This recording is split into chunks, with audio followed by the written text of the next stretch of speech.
എങ്ങനെ 28 കേസുണ്ടായത്? ഈ ഗവൺമെന്റിനെതിരെ പറഞ്ഞ് ഇറങ്ങിയതിന് ശേഷം ഈ പറയുന്ന ആർക്കെങ്കിലും ഒരു കേസുണ്ടോ?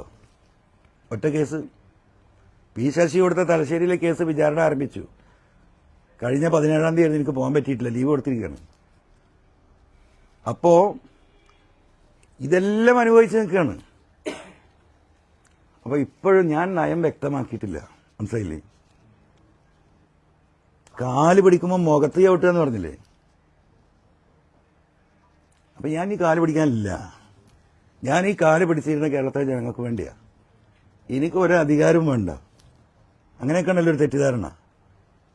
എന്താ പറയുക, ചില ആളുകളുടെ ധാരണ കത്രികപ്പൂട്ട് എന്ന് പറയും നമ്മൾ പണ്ടത്തെ ആളുകൾ. ഇങ്ങനെ ഇങ്ങനെ കുടിക്കിയാൽ, ഇവിടെ പിണറായി ആണല്ലോ, അപ്പൊ ഇവിടുന്ന് ഒരു ഇതാണ് കത്രികപ്പൂട്ട്. ഈ കത്രികപ്പൂട്ടിൽ ഇട്ടിട്ട് ഇങ്ങനെ ഇങ്ങനെ ആക്കിയാൽ ആരായാലും എന്തെങ്കിലും പറയല്ലോ, സഹായിക്കും. അത് പറയണോ? അങ്ങനെ വിചാരിക്കേണ്ടവര് ഈ മനുഷ്യനെ ഞാൻ ഭൂമിയിൽ ഇരിക്കാനാ ഉദ്ദേശിക്കുന്നത്. ഉയർന്ന പീഠത്തിൽ ഇരിക്കാൻ ആഗ്രഹമുള്ളവരുണ്ടാവും. ആ പീഠത്തിന് ചവിട്ട് കൊടുത്ത് ഇറങ്ങിപ്പോന്നവനാ ഞാൻ, അല്ലേ? നിലമ്പൂരിലെ ജനങ്ങൾക്കറിയാലോ, നിലമ്പൂരിലെ ജനങ്ങൾക്കറിയല്ലോ, കേരളത്തിലെ ജനങ്ങൾക്കറിയാലോ. ഞാൻ ഈ പറയുന്ന ആശയത്തിന്റെ പിന്നിൽ ലക്ഷക്കണക്കിന് ആളുകളുണ്ട്. അവരെ നിങ്ങൾ കാണൂല. അവരെ പോളിംഗ് ബൂത്തിൽ എത്തുമ്പോഴേ കാണുള്ളൂ. അവർ പ്രാർത്ഥനയിൽ അവർക്ക് മിണ്ടാൻ കഴിയില്ല. കാരണം അവർ ആശ്രിതരാണ്.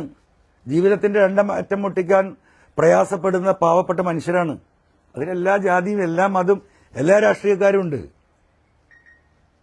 അവരുടെ പ്രാർത്ഥനയും എന്താ പറയാ, അവരുടെ മാനസിക സപ്പോർട്ടാണ് മുന്നോട്ട് പോകുന്നത്. ഈ ഗവൺമെന്റിനെതിരെ വസ്തുനിഷ്ഠമായിട്ട് ഇത്രയും കാര്യങ്ങൾ ജനങ്ങളുടെ മുന്നിൽ ബോധ്യപ്പെടുത്താൻ ആർക്കാ സാധിച്ചിട്ടുള്ളത്? നിങ്ങൾക്കൊന്ന് സത്യസന്ധമായി ആലോചിച്ചേക്ക്. ഇവിടെ ഇപ്പൊ ഇന്ന് ചർച്ച ചെയ്യപ്പെടുന്ന പിണറായിസം അടക്കം മിനിഞ്ഞാന്ന് ഞാൻ പത്രസമ്മേളനം നടത്തിയല്ലോ. നാഷണൽ ഹൈവേ കേരളത്തിൽ ഇന്ത്യയിലെ ചരിത്രത്തിൽ ആദ്യമായിട്ട് നാഷണൽ ഹൈവേക്ക് പൈസ കൊടുത്തത് ഞങ്ങളൊരു ഗവൺമെന്റായി എന്ന് പറഞ്ഞാണ് നിരന്തരമായി ഇവിടെ വാദം നടത്തി പ്രചരണം നടത്തിക്കൊണ്ടിരിക്കുന്നത്. മിനിഞ്ഞാന്ന് ആ കടലാസ് ഞാൻ തരുമ്പോഴല്ലേ കേരളത്തിലെ ഇന്ത്യയിലെ 13 സംസ്ഥാനങ്ങൾ 50%, 100% കൊടുത്തു തരണം. ഈ പറയുന്ന ഉത്തരവാദിത്തപ്പെട്ടവരൊക്കെ ഒരു കടലാസേറ്റ് വന്ന ജനങ്ങളെ ബോധ്യപ്പെടുത്താൻ. ഈ സർക്കാരിന്റെ മോശപ്പെട്ട എല്ലാ പ്രവർത്തികളും എന്ത് മോശപ്പെട്ടത് എന്താണെന്നൊന്ന് പറയണ്ടേ? ഇവിടെ പ്രോഗ്രസ് റിപ്പോർട്ട് ഇറക്കി.